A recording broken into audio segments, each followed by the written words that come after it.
All right, folks, I am Tom Downey. Time now for our NFL mailbag questions here, taken live on YouTube and on Facebook. A couple ones we had set up before. We'll get to those here to start.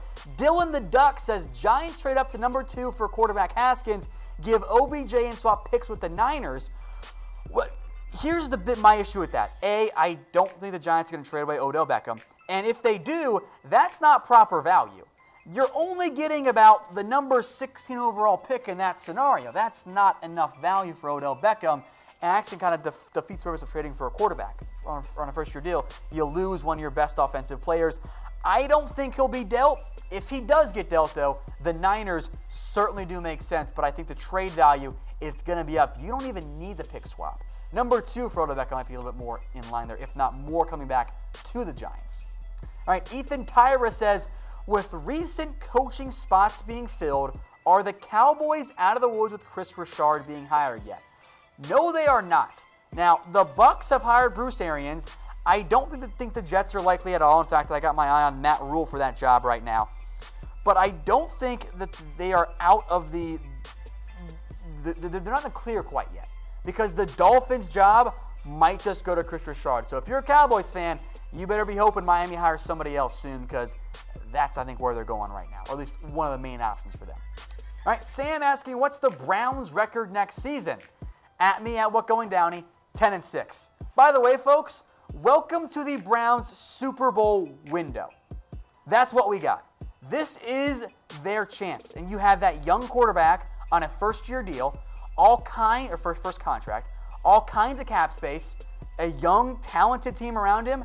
As weird as it might sound, this is the Browns' Super Bowl window. It's an easy yes for me. All right, next up, our team's going to start tanking for Trevor Lawrence. I think they are going to. Couple different terms we can call this. Okay, first up, we got the easy lose for Lawrence. Not as fun. I prefer suck forever for Trevor. That's my line, because you gotta be bad for 2 years.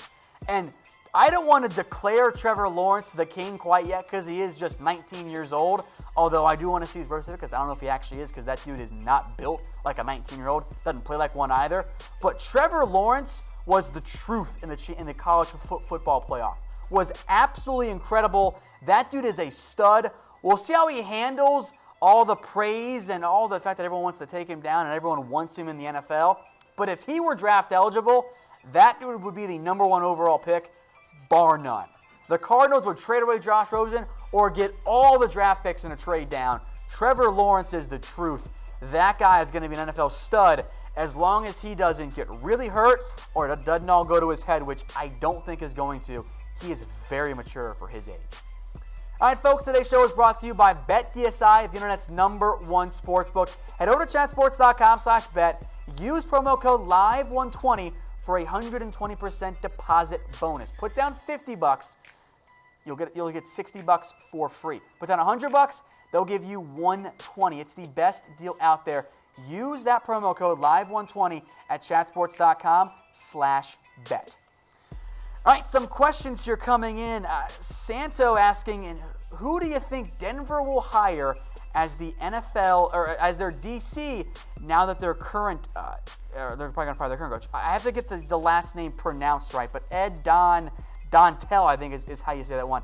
I think Ed Dontel is the guy there that could end up being the new DC for the Denver Broncos. I was told that earlier this week. He is the defensive backs coach of the Bears right now, so watch out for Ed Dontel. By the way, all the questions we have coming in here, I had not seen them yet, so you have to pause me if I try to pause and think a little bit, but I think it would end up being Ed Dontel. That's who I think Denver wants, and I think that makes sense for Vic Fangio too, bringing over one of his longtime associates there. So, get some more questions here flowing in from you guys, and this one is from us, so we'll get to a different one as well. Let me know who you think will be the biggest sleeper in the NFL draft. We'll find some other questions here from you guys instead, but again, I mentioned this here idly. Swain Carter says, where is Le'Veon Bell going? I think the Jets make a lot of sense.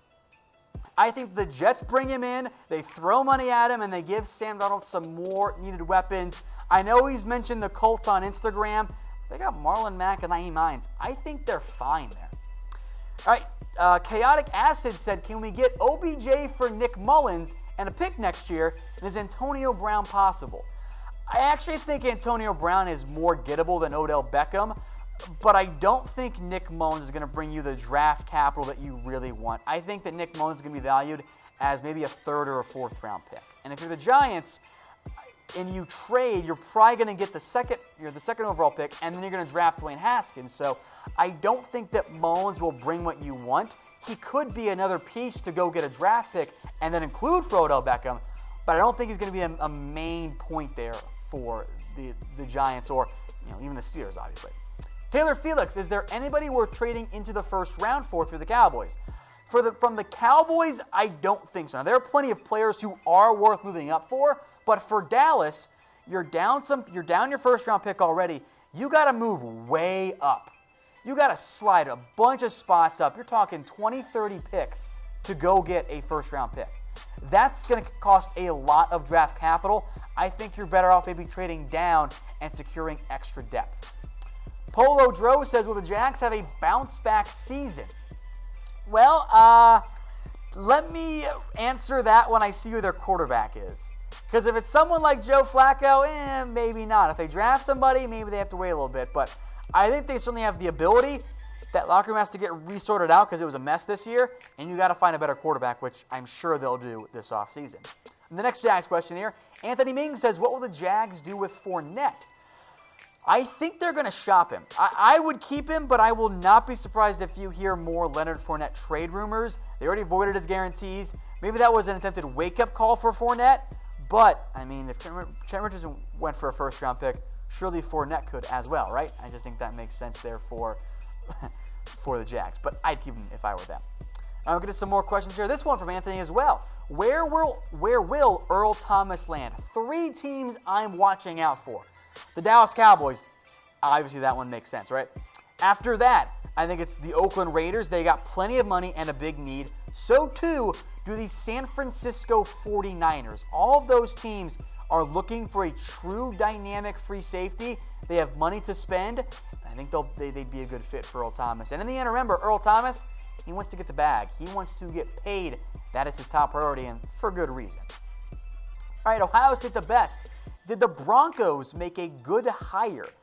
I will make my point now. I think more and more the NFL is just a giant crapshoot when it comes to head coaches.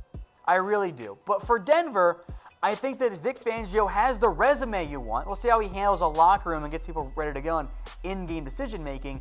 But I think bringing in Gary Kubiak as the OC was a really good call. So I'll hold off to touch the rest of the staff, but I lean towards yes. I think Denver did make a good hire. And I think that sometimes zagging, going defense, when everyone else zigs and goes offense, actually makes some sense. All right, Tyler Burback says, do the Eagles have a shot at a Super Bowl appearance? Yeah, I do. I do think so. Look, you don't make it this far without being a good NFL team. Like, that's just, you don't fluke into that. So they have a shot. I don't think they're going to make it. I think they'll lose to the Saints, but I will not doubt the Nick Foles voodoo magic in the postseason. All right, Inspiring Munoz says, will the Raiders trade up for Bosa? I would strongly consider it. If I were them, I would move up into number 1, number 2, probably number 1 because the 49ers would definitely take him if they had the chance. I would move up and go get Nick Bosa. Nick Bosa. I apologize because I'm going to call him Joey like 18 different times here, so just in advance, I apologize for that to the Bosa family. I would go do it. It might cost you a first-round pick, but if I'm Oakland, I would go do it. I don't think they will, though. I think they'll try and wait and take a Josh Allen or a Cleveland Ferrell instead. All right, Santonio says, what do you think Denver's record will be next year? Let me see what happens at quarterback, but I think they're going to be around a 500 team again next season. Polo says, what the Eagles going to do with Carson Wentz? I think they keep him. And I think they try to trade Nick Foles, and he can opt out of his contract and pay a $2 million payback, but I think that the Eagles would just franchise tag him and then try and trade him. But I think the Eagles are going to trade Nick Foles and keep Carson Wentz. That's what I think they'll do because Wentz, we've seen him at his best. And as good as Nick Foles has been in the postseason, he hasn't been that good of a regular season quarterback. He wasn't that good this year until, for whatever reason, when the end of the year happens, he's just really good. It's the voodoo magic of Nick Foles. But in the end, I think Philly takes Carson Wentz instead. All right, back again to Inspiring Munoz. Do you think Nick Bosa is injury prone? I don't think so. We'll see how the medical comes up at the NFL Combine, but that's not a huge red flag for me. I think they'll end up being okay. That's not my biggest concern. So I think Nick Bosa is going to be fine there. I think he was very cautious with that hernia. I'm not concerned there. All right, Ripto38 says, where will Greg Williams go? If I were an NFL team and I'm the Cardinals, I'm looking at them. I think that's the fit. They need a defensive coordinator because the Cardinals hired an OC as their head coach. That's everything they've done has been about finding an offensive guy. You need an experienced DC. How about Greg Williams? I think that would be a great fit for Arizona. All right, 59 Big Walk says, is going defense a good move for the Cleveland Browns? I don't know if I don't think there's a bad move for Cleveland, which is kind of not answering it, but I think so. I'm fine with that. Get another edge rusher, or maybe ideally a cornerback. If Byron Murphy falls to them, sign me up for that draft pick. I think that'd be a great fit for Cleveland. Getting Byron Murphy, Denzel Ward, two similar guys on the outside who are really, really good, I think that'd be a good fit. Inspiring Munoz says, is Tom Downey number one? He says, I think so. Oh, my thank you, my friend.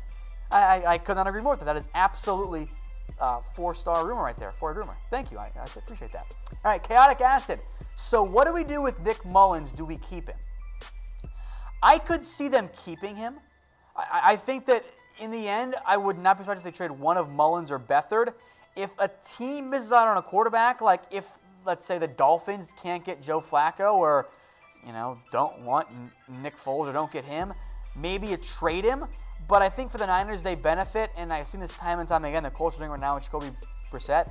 Having a solid back quarterback who makes no money is actually fairly valuable. And there's a good chance that when Nick Mullens leaves in free agency, he gets big money and he get a pretty decent comp pick in exchange. All right, Swain Carter, what do the Eagles do if Foles wins the Super Bowl? Well, I think in that scenario, maybe they do just keep Nick Foles. Because at that point, I don't think you can trade away a back-to-back Super Bowl winning quarterback. You got to trade Nick Foles and say, you know what? We just got to go with Nick Foles there. All right, next up, Lucas Bishop. Do you see the Niners drafting a big-bodied wide receiver? I would not be surprised. They kind of seem to prefer the speedier route runner types, but they need one more guy. The good news is round 2, round 3, there are a lot of good options out there for the Niners. It's a strong class receiver in that scenario, just not that deep on number 1 guys. All right, Dark Dominic says, who do the Giants hire for head coach? Mike McCarthy, Adam Gase, or Matt Rhule? I don't know if it'll be Mike McCarthy. He might not take the job. So I would try to get Mike McCarthy, but failing him, I think it's going to be Matt Rhule. This was our dark horse pretty much the entire time. He's a New Jersey guy, Penn State guy. And people are going to point to his record at Baylor and Temple. He turned around 2 garbage programs and made them competitive in an instant. So yes, I would like the Matt Rhule hire. If I pick one right now, I think Rhule ends up being the pick there for the New York Jets. All right, Luis says, if Cole Beasley becomes a free agent, should the Cowboys draft Hunter Renfrow? I got no problem with that. He's a good slot receiver. I would prefer Andy Isabella out of UMass, there's a good sleeper option, Andy Isabella. I think he'd be a good fit there. There are a lot of guys from the Cowboys' perspective. If I'm them, I'm trying to get two birds stoned at once, okay? I want to get Mitchell's laughing in the background there because that's a funny joke. I'm looking at a guy that can return kicks and punts and can be your slot guy. Hunter, I don't know if he fits that return guy role, but he'd be a good slot guy if Cole Beasley does leave. And he is a free agent, by the way, so he could very well walk this offseason. All right, Javon Moore says, what's the Ravens quarterback situation look like next season? They will cut or trade Joe Flacco. He is done in Baltimore. And Lamar Jackson, going forward, is the franchise guy. RG3, I think, could be back as the backup quarterback for the Baltimore Ravens. All right, Santino chiming in again. Thank you, my man. Where do you think David Montgomery will land? That's a good question there. How about the Chiefs? I think he'd be a good fit in Kansas City. I think Montgomery goes in that round 2, round 3 range where I think most of the halfbacks will. It's not a great class, but I think guys like David Montgomery, Joshua Jacobs, my personal crush, Miles Sanders out of Penn State, the Saquon Barkley replacement, are all solid fits as a round 2, round 3 pick. I don't know if there's going to be a round 1 guy, but there's some good depth that if you give them a shot, they'll produce. Mystic Wolves says, or is it Wolves, says, will the Falcons trade, I assume you mean Julio Jones, in the draft? I don't think so. I think they will keep Julio Jones. I know he wants an extension. I don't know if it'll actually happen, but typically you don't see teams trade away elite wide receivers. That's a very rare scenario. You don't see teams trade away players at the top of their position unless you're the Oakland Raiders. So I don't think you see Julio Jones get traded because I don't think the Falcons are rebuilding. That's why Oakland shipped away Khalil Mack. The Falcons want to win right now. And for their front office and coaching staff, trading Julio Jones jeopardizes their jobs. So I don't think you'll see that one happen. Terrence Yoder says, will the Falcons go offense or defense? I think defense, but if it's offense, watch out for an offensive lineman. But I think in the end, they'll end up going defense in this one. Chaotic Acid said, what do the 49ers need in free agency? Maybe a receiver. I'd like to get a safety. Maybe another cornerback. An edge rusher would be great if you can find one. You probably want some more linebackers, if only for depth. You might want another halfback as some more depth there. Maybe some offensive line. But the Niners have money. Watch for 1 or 2 big splashes this offseason. By the way, folks, we'll have team needs videos once we get further along into the offseason. I promise you guys that. Lucas Bishop, would Josh Allen be a great fit for the 49ers? Lucas, I think you missed our mock draft because that's where I had Josh Allen going. That's where I had Josh Allen going. If they miss on Bosa, I think Josh Allen is a perfect fit. He can play that edge defensive end guy. That's almost that Leo, that 4-3, 3-4 hybrid guy. He would be a perfect fit for the San Francisco 49ers. Jaden with a playoff question. Do the Cowboys have the offensive line to stop Aaron Donald? I don't think you can stop Aaron Donald this year, but I think you can slow down and limit him. So Aaron Donald's going to get his. He's too good not to. But I think they can find ways to counteract Aaron Donald, run some draw, use his aggressiveness against him, run the ball to help try and take him away in the passing game. But you can't truly stop Aaron Donald. You can only hope to contain him. Swain Carter, what is the possibility of Le'Veon Bell and Antonio Brown going to the Jets? I do think Lev Bell ends up in New York. Antonio Brown, I'm not so sure of. We'll move to this next one. It's very similar. Marty Gamboa says, where will AB land if traded? The Niners make sense. I think the Jets make sense. There are a bunch of others. Mitchell Renz will have a video out for you guys tomorrow about some landing spots for Antonio Brown. Teams want him. The issue is that if you're Pittsburgh, you eat so much dead money that you have to get a lot back. The way his contract actually works out only increases the asking price for Pittsburgh. I mean, you're talking 2 first-round picks, I think, at minimum, in exchange for Antonio Brown, which is a lot to give up for a wide receiver. Jason Moore, do you think the Broncos could hire, or the Bengals, excuse me, I saw another comment coming up here. Do you think the Bengals could hire Zach Taylor for head coach and Shane Waldron for OC? Well, I am terrified that it's going to end up being in some order Vance Joseph with Hugh Jackson or Hugh Jackson with Vance Joseph. That's my deepest, darkest fear. I am on board with Zach Taylor, Shane Waldron. I think they could. I would not be surprised, though, if they end up going with an Eric Bieniemy, which I think would be a good fit for the Bengals, or a Todd Monken, the Bucs offensive coordinator. But those guys I just mentioned there, Taylor and Waldron and Bieniemy and Jackson and all those guys, and Joseph, I think those are the top candidates right now for the Cincinnati Bengals. All right, Dark back again. Who is the best player in the draft? Bosa, Williams, Allen, or someone else? Well, I think you just named the top 3 guys. I really do. And I think you might have them in order, too. I'll hold off on full judgment until after the combine when I finalize everything. I think it's Bosa, then Williams, then Allen, and then, honestly, a bit of a drop-off after those 3 guys. Those guys, I think, will be elite players and very quickly in the NFL. Jason, back again. You see the Bengals going linebacker or D-line? I don't see defensive line, maybe later on with a DT, but I think round 1, it's 2 spots. Linebacker, I'm looking at Devin White in particular, or offensive line in Jonah Williams. I think one of those 2 guys are on the board. I think they go that route, and maybe quarterback as well. We'll see what happens when they hire a head coach and what he wants to do. Ripto38, can the Cowboys beat the Rams? Of course they can. They beat the Saints, right? And it's going to be a neutral site game, I'll call, because there are going to be a lot of Cowboys fans in LA. Cowboys have played well as of late. The defense is really good. I think it'll be a close game. I really, truly do. Inspiring Munoz says, do you think the Bears overpaid for Khalil Mack? No, I don't. I think the Mack addition was a big reason why they made the playoffs. Yeah, they lost to the Philadelphia Eagles. It's also a first-time team in the playoffs for the first time for a long time, so I'm not going to discount them too much. Chaotic Acid. What happens to Vance Joseph? Hashtag NFL. I think he ends up with the Bengals in some capacity. I think that is going to be the role for Vance Joseph, be as a DC or as a head coach. Our last question here, Luke Miller. Will the 49ers make the playoffs next year? If everyone stays healthy, I think there is a very decent chance that yes, they do. Everyone, thank you for all your questions. We'll see you guys back again later on in the week.